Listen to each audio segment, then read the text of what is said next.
মন্ত আপোনালোকক আজি মই এজন শিল্পীৰ লগত চিনাকি কৰি দিবলৈ আহিছোঁ যিজন শিল্পীয়ে বিপিন চাওডাং ডাঙৰীয়াৰ লগত একেলগে বিহুগীত পৰিৱেশন কৰিছিল তেওঁৰ লগত আপোনালোকক চিনাকি কৰাই দিম আৰু এতিয়া যেহেতু বহাগৰ বিহু সমাগত সেইবাবে মই আজি আপোনালোকৰ বাবে এই বিশেষ ব্লগটো কৰিবলৈ চেষ্টা কৰিছোঁ যিমান পাৰে এই ভিডিঅ'টো শ্বেয়াৰ কৰিব আহক আমি তেওঁৰ লগত চিনাকি হওঁ চিনাকি কৰি দিব বিচাৰিছোঁ এয়া প্ৰফুল্ল গগৈদেৱ আপোনাক আমাৰ চেনেললৈ স্বাগতম জনাইছোঁ হয় নমস্কাৰ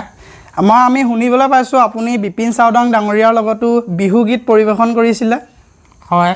কিমান বছৰ ধৰি তেওঁৰ লগত বিহুগীত পৰিৱেশন কৰিলে বছৰ বুলি তেনেকৈ বছৰ হিচাপে নহয় হয় মই তেওঁক ভালদৰে চিনি পাওঁ হয় আৰু মোৰ চিনা জনা আছে তেওঁলোকৰ ঘৰলৈও যাওঁ কথা বতৰা পাতোঁ আৰু তেওঁ সুৰবিলাক বিয়াত মই মানে নিজে ক'ব নোৱাৰোঁ হয় বুজাব নোৱাৰোঁ তেওঁ সুৰটো লৈ মই এতিয়া যিবিলাক গান গাই ফুৰিছোঁ চব তেওঁকে গুৰু হিচাপে মানি মেলি মই তেওঁৰ সুৰটোৱে অকল লৈ আছোঁ আৰু এইবিলাক গান মই যে যিবিলাক মই মোৰ নিজৰ হিচাপে মই গাই আছোঁ বা ৰাইজৰ আগত চলাই আছোঁ এইবিলাক গান তেওঁৰ সুৰে আৰু তেওঁকে এতিয়া মই ধন্যবাদ বুলি ক'ব লাগিব আৰু তেওঁৰ সুৰটো গাই পিনি মই যে আজি আপোনালোকৰ আগত থিয় হ'বলৈ পাইছোঁ হয় নমস্কাৰ এতিয়া আপুনি তেওঁ জনপ্ৰিয় এটা এতিয়া যিহেতু বহাগৰ বিহু হয় তেওঁৰ লগত গোৱা এফাকি বিহু গান গাই দিলে গোৱা বিশেষ মনত নাই হয় এতিয়া বহুত বছৰ এৰা হ'ল মোৰ হয় এতিয়া তথাপিও মই তেওঁৰ জনপ্ৰিয় শিল্পী ৰহেদৈ গানটো বহুত ভাল পাওঁ আৰু শুনি মোৰ মুখস্থ কৰোঁ কেইবাদিনো লাগিছিলে সেইটোকে এফাকি মই গাই দিবলৈ আপোনালোকৰ আগত উপস্থিত হৈছোঁ এই ৰহেদৈ ৰহেদৈ ৰহেদৈ এই চাৰে গামা পা পা পা শিকিছোং ভালে কৈ এইবাৰ মই গায়ক হ'ম এইবাৰ মই গায়ক হ'ম মা কচম এইবাৰ ডাঙৰ গায়ক হ'ম কাণে ফুলি পিন্ধি ল'ম টিকনিডাল ৰাখি ল'ম দুটা ৰঙৰ দুপাত জোতা ময়ো পিন্ধি ল'ম ৰহেদৈ ডাঙৰ গায়ক হ'ম কি সুন্দৰ কণ্ঠ একদম তেওঁৰ লগত গোৱা অতি জনপ্ৰিয় গীত আমাক দৰ্শকসকলক গাই শুনাওক তাতে জানৈ ওলাম নাঙল যুঁৱলি লৈ এই শীতলি পাতিতে জানৈ তোমাক অকলে এৰি থৈ এচাৰি কোবেদি খেদাম কজলা ডমৰা কেঁকুৰা নাঙলে কৰা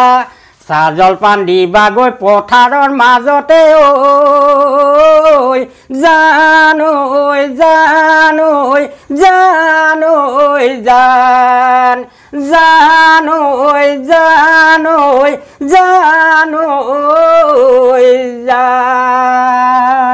আপোনালোকৰ আগত আৰু এটা এওঁলোক গীত পৰিৱেশন কৰি শুনালে অকল এওঁ যে গীতে গায় নহয় এওঁ আৰু বহুতো প্ৰতিভা আছে তেওঁ ঢোল বাদন কৰে পেঁপা বাদন কৰে আৰু বিভিন্ন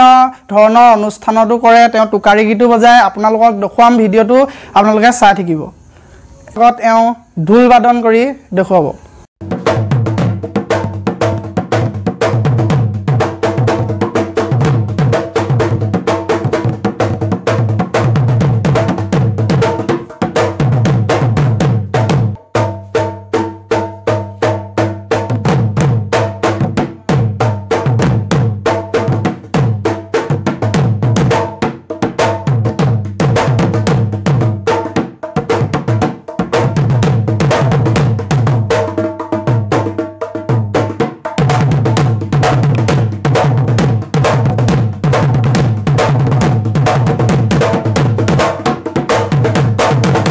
আপোনালোকে দেখিলে এওঁ সুন্দৰকৈ ঢোল বাদন কৰি দেখুৱালে মই কৈছোঁ প্ৰথমতে এওঁ অকল বিহুগীতে নাগায় এওঁ ইমান সুন্দৰ প্ৰতিভা আছে কিন্তু আজিলৈকে এওঁ বিকাশ হোৱা নাই বুলি ক'লেও বেয়া নহ'ব বহুত মানুহে চিনি নাপায় বা আজিলৈকে তেওঁক দেখাও নাই সেইবাবে মই আপোনালোকৰ আগত আজি এই ব্লগটো কৰি দেখুৱাবলৈ চেষ্টা কৰিলোঁ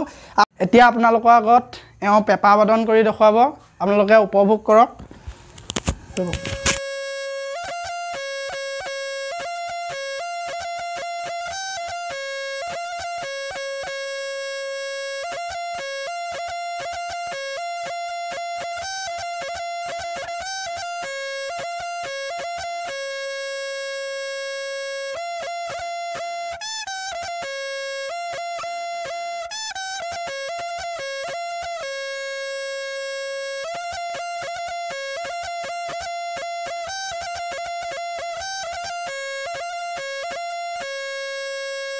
সুন্দৰকৈ বজাইছে যে শুনিয়ে থাকিবলৈ মন যাব এনেকুৱাকৈ এওঁ বজাইছে এতিয়া আমি এওঁৰ পৰা জানিবলৈ বিচাৰিম এওঁ এই ঢোল বাদনে হওক পেঁপাই হওক এওঁ কেনেদৰে শিকিলে বিশেষ মোৰ গুৰু বোলা বস্তুটো বা কাৰোবাক গুৰু ধৰি শিকা নহয় হয় মই স্কুলত পঢ়ি থাকোঁতেই যে স্কুলৰ ছাৰসকলে মোক এইটো পিকনিক এভাগি মানে এখন চাকি বন্তি জ্বলালোঁ যে মই পঢ়াৰ কাৰণে নিদিলোঁ হয় মোক যে শংকৰদেৱে বজোৱা বস্তু যিবিলাক আছে পৃথিৱীত হয় সকলোবিলাক মোক দিলেই হ'ব বুলি সেই তেতিয়াৰ পৰা মই চেষ্টা প্ৰচাৰ চলাই থাকোঁ আজৰি সময়ত বজাওঁ হয় আজৰি সময়ত বজাওঁ কেতিয়াবা কিবা মানে নবজাবলগীয়া সময়তো ঘৰত বজাওঁ হয় আৰু তেতিয়াতো নিজে ঢোল চোল মানে চোৱাই ল'ব নোৱাৰিছিলোঁ ঘৰৰ আৰ্থিক অৱস্থা বহুত বেয়া তেতিয়া কি কৰোঁ লগৰ ল'ৰাৰ লগত এইবেলি হুঁচৰি গাম আমুক তামুক বুলি কৈ মেলি পইচা পাতি তুলি তেতিয়া ঢোল এটা চোৱাই লওঁ মই ঢোল চোৱাওঁতে মাত্ৰ 600 টকা আছিলে এই 600 টকা ঢোলৰ চাৱনী দিনৰ পৰা মই ঢোল বজাই আছোঁ আজিলৈকে এইবিলাক ক'লে এতিয়া সাধু কথা নিচিনা লাগিব হয় আপোনালোকৰ আগত কি ক'ম নিজেতো চোৱাব নোৱাৰোঁ কিবা কৰিব নোৱাৰোঁ সংগৰ লগত জুতীয়া পুতীয়াকৈ ঢোল চোৱাই আমি চোতাল বিহু হুঁচৰি বিহু মাৰি ফুৰিছিলোঁ হয় তেতিয়া সেই দিনটো এতিয়া নাই মোৰ এতিয়া কৰ্ম খাতিৰত মই কিবা এইবিলাক এৰি নাই দিয়া মানে এৰি নিদি এইবিলাক ধৰি ৰাখিছোঁ প্ৰকাশ কৰিব পৰা নাই বজাব পৰা নাই এনেই হুঁচৰি বুলিলে বহাগ আহিলে বুলি ক'লে ৰ'ব নোৱাৰোঁ বজাব লাগে হয় ৰঙালী কাক ক'ম অসমীয়া কাক ক'ম এই বিহু জাতিৰ লগত সম্পৰ্ক ৰাখিবই লাগিব এতিয়াও গাম এইবেলিও গাম হুঁচৰি ডাঙৰীয়াৰ লগত কেনেকৈ মানে লগ হ'ল চাওদান ডাঙৰীয়াৰ লগত লগ হ'বলৈ মানে তাতে মই আছিলোঁ নহয় হয় তাতে এতিয়া বছৰ ধৰি তাতে আছোঁ তাতে কৈছোঁ সেইখন সমাজৰ লগত মই মানে বুঢ়া বিহু হয় হয় সেউজপুৰ বুলি কয় গাঁওখনৰ নাম সেই সেউজপুৰত মানে মই 2-3বাৰমান হুঁচৰি বিহু চোতাল বিহু এনেকৈ এই ৰাইজৰ লগত মই বিহু মাৰি আহিছোঁ হয় মোৰ লগৰ মানুহ এতিয়াও আছে এইবাৰো মাৰিব হুঁচৰি তেওঁলোকে হুঁচৰিৰ কাৰণে ৰখিব নোৱাৰে হয় আৰু তেতিয়া সেই তেখেতলোকৰ লগতে মই হুঁচৰি গাই থাকোঁকৈ তেখেতক চিনি পাওঁ আৰু এইটোৱে ঘৰ এইটোৱে হেৰি এনেকৈ মানে মই যদিও তাই ইমান ভালকৈ ঘৰটো চিনি নাপাইছিলোঁ হয় অঁ তেতিয়া মানে যাবলৈও ধৰিলোঁ আৰু মুখৰে সৈতে মাত কথা দিওঁ আৰু নিজেও কেতিয়াবা অকলেও যাওঁ কেতিয়াবা মোৰ মানুহগৰাকীকো লৈ যাওঁ হয় তেখেতলোকক মানে প্ৰস্তুত কৰা টোকাৰীয়ে আমাক টোকাৰী গীত গাই শুনাব আৰু এওঁ কেনেকৈ দি এখন বনালে আপোনালোকক সেই বিষয়ে জনাব আপুনি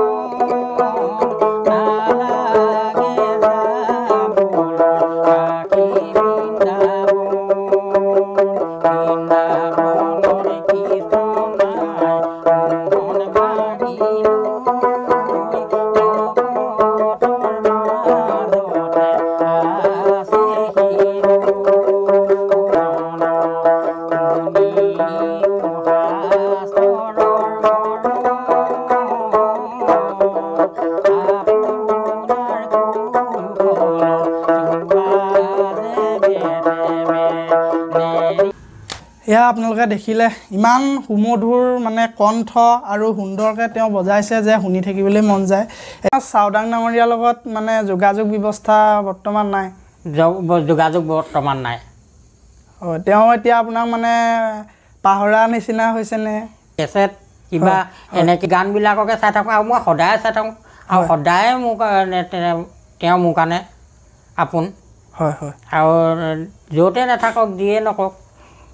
আৰু লগ পালেও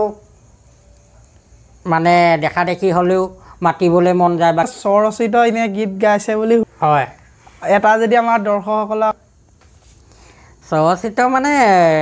কিছুমান এনেই সুৰ অন্যৰ পৰাও লোৱা হৈছে। হয়, ল'লেও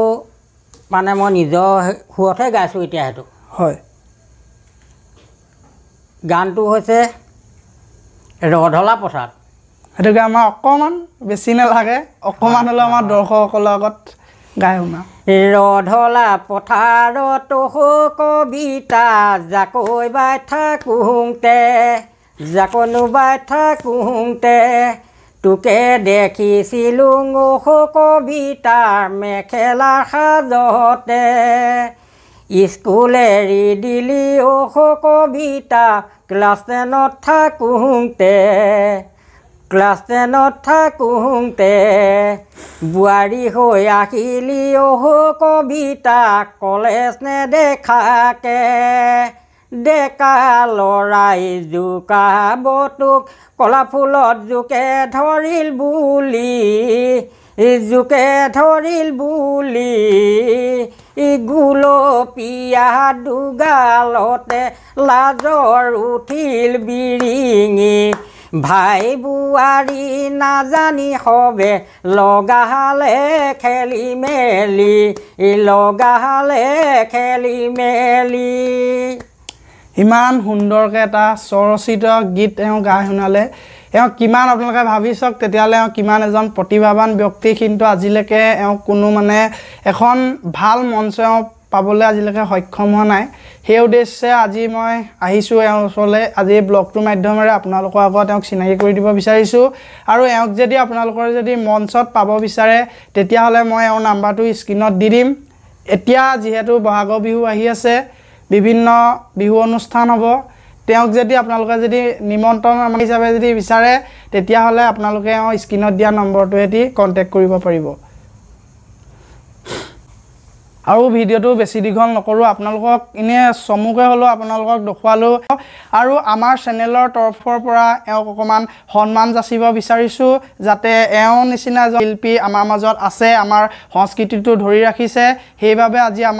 এওঁক আমি অকণমান সন্মান যাচিব বিচাৰিছোঁ। আমাৰ অসমীয়াৰ আৱেগ এখনি ফুলাম গামোচাৰে এওঁক আমি অকণমান হ'লেও অলপ সন্মান যাচিবলৈ চেষ্টা এটা কৰিছোঁ। আৰু মই এইটো আশা কৰিছোঁ এওঁ যাতে আমাৰ এই সংস্কৃতিটো এনেদৰেই আগুৱাই লৈ যায়। এনেকুৱা এজন আমাৰ শিল্পী আমাৰ মাজত থকাটো বহুতেই জৰুৰী। এইটো চাই আপোনালোকে কেনে পালে জনাব। প্ৰফুল্ল গগৈৰ সৈতে মই হেমন্তই বিদায় মাগিছোঁ। আৰু এটা নতুন ব্লগৰ সৈতে আপোনালোকৰ আগত লগ পাম বুলি আশা কৰিলোঁ। ৰঙালী বিহু আগতীয়াকৈ আপোনালোকক শুভেচ্ছা জনালোঁ। ধন্যবাদ।